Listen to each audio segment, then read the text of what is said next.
Hey guys, welcome back to my channel, Make It Make, where I always try to encourage you guys, if you can't get it to make, then make it make. And today we are going to be making cream of mushroom soup using the water bath method.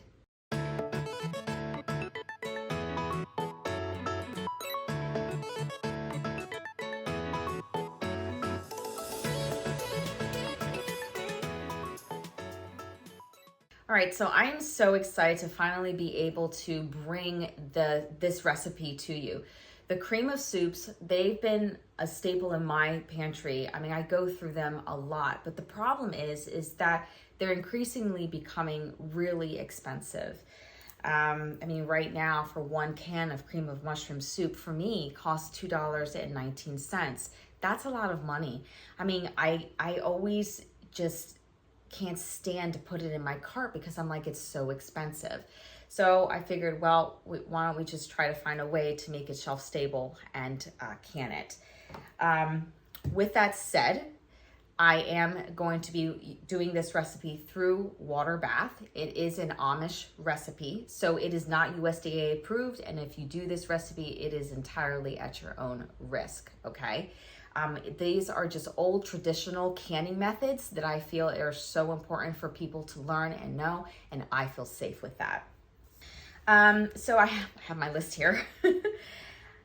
We are going to be doing this video the same way I kind of did the potatoes video. I'm going to give you a tutorial, and then in a couple of weeks, we are going to be opening up the jar, tasting it, looking at the consistency, and then using it in a recipe. So I'm sorry that if for this video, if you have questions on, is it good for this or good for that, this is that, I don't know yet, just because I haven't used it in a recipe yet. I will say though that it does taste good because I've already made the video and I'm kind of talking to you guys after it's done. I took like a little spoonful while it was hot. Now I don't know what it tastes like after it's canned. We'll do that stuff a little bit later. Also, I'm super excited to tell you guys that I'm going to be traveling to Hannibal, Missouri for a homesteading convention. And there's going to be some pretty big YouTubers there. Doug and Stacy are going to be there. I really hope that I meet them. The other thing is I'll be traveling with the Fajars company. I'm super excited to be representing them and doing a live can. I love this product. If you don't know it already, they are my favorite canning lid. I don't care if I don't see another canning lid again. Do love my Tattlers. We'll say I love my Tattlers, but as far as the disposable lids, these are my favorite. My promo code is MAKEIT10, all caps, and you get 10% off every single time you make an order. Guys, oh, and I have a surprise for you with this company, but I can't tell you yet. All right, that is all when it comes to the announcements. I want to know in the comments below if you can guess what the secret is with the Fajars company. But in the meantime, let's go ahead and get into the tutorial. For this recipe, you will need 1/3 cup of butter, 1 pound of white button mushrooms, 3/4 cup of flour, and yes, flour is in this recipe, 1 tablespoon of salt, 1 teaspoon of lemon juice, 1/8 teaspoon of pepper, and 2 quarts of chicken broth. All right, so what I'm doing is taking my white button mushrooms and cleaning them up really well with a damp paper towel. You don't have to do it like this. If you want to lightly rinse them, you can. I just have always done it like this. And then we are going to chop them up really well so we can start making our soup.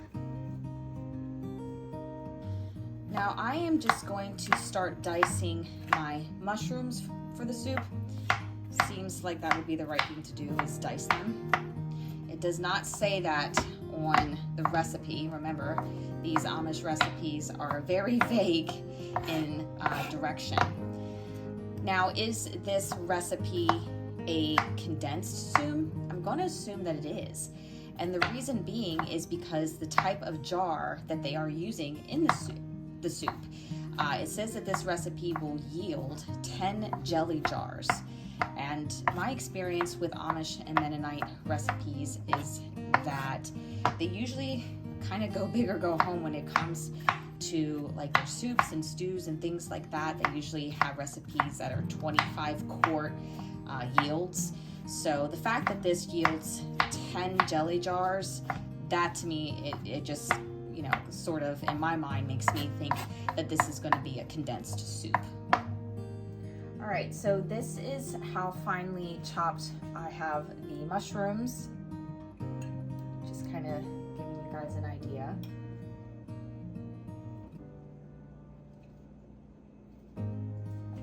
And what I'm gonna do is I'm going to take our 1/3 cup of butter and I'm gonna put it over a medium-high heat.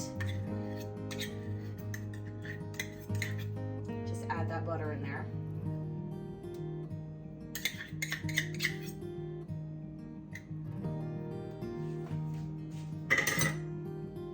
Just let that melt down.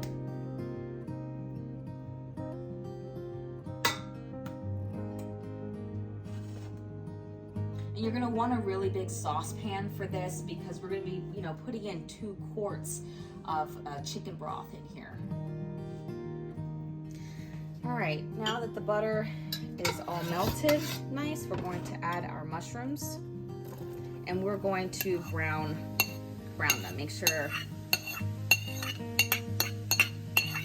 they break down and get nice and browned.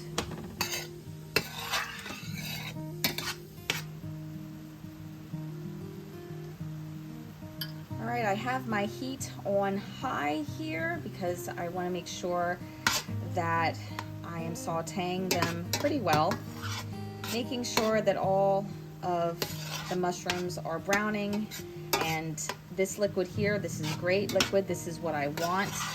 I'm also going to be adding the flour to this here in a little bit, so I definitely want all that great liquid coming out of the mushrooms.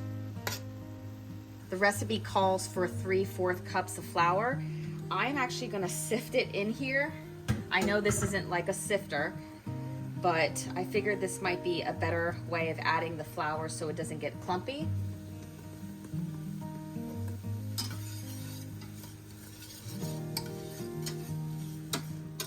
You see what I'm doing here? I'm really trying to incorporate all the ingredients in here.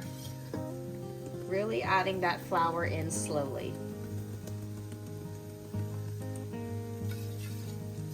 I'm going to add 1 quart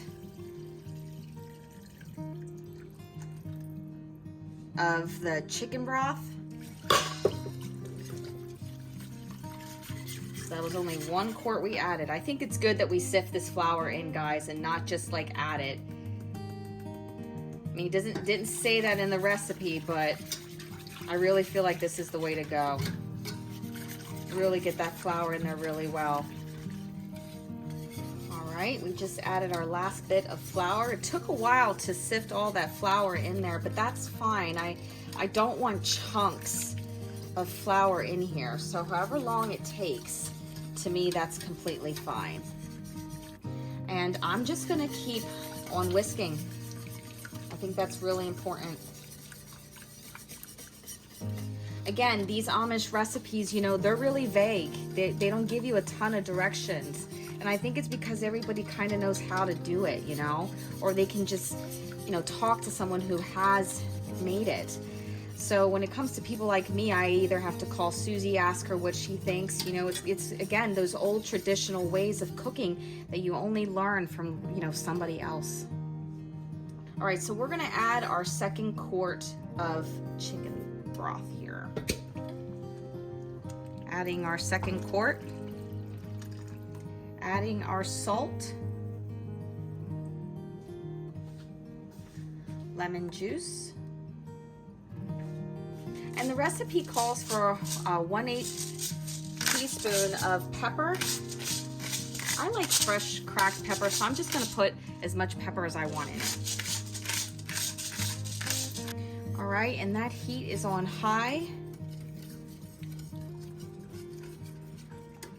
I'm just gonna mix this, and when it gets nice and thick, then we'll start ladling our jars. All right, you want to heat until it is boiling, getting nice and thick here.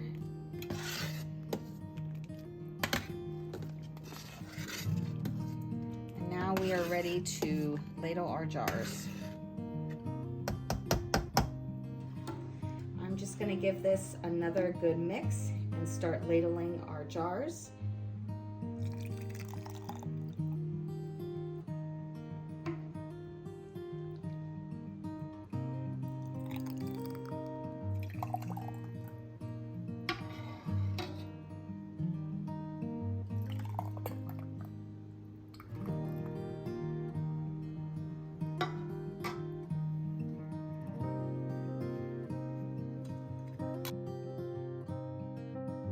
Okay, I'm gonna pause this tutorial for just a moment because what you didn't know was that I took the other half of the soup and started tinkering with it, adding dairy, spices, and also adjusting the measurements in my head.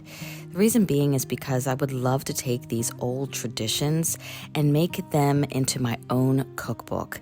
Yes, it is a goal of mine, but it's definitely gonna take some testing and some time. Okay, back to the tutorial. The soup was warm in the jar, so I made sure that the water in the canner was also warm as well, and I processed it for 2 hours. Now, of course, I made sure that the water was at a rolling boil before I started my processing time. So remember, guys, not a simmer, not a chatter, a rolling boil. The next morning, I made sure to check all my seals and label them. I took the time to inspect the consistency of the soup through the jars, and I truly believe it did thicken overnight. Also, I think you can get away with a 1/2 inch of headspace, as I didn't see any type of rising or expansion after the processing method. The jar on the left is the original Amish recipe, and the one on the right is the one that I tinkered with, mine. The color is different because I put in some dairy, but I do believe that the thickness is overall the same. I'm super excited to actually try this soup in a recipe, but I will definitely keep you updated. Anyway, guys, thanks for watching, and as always, God bless.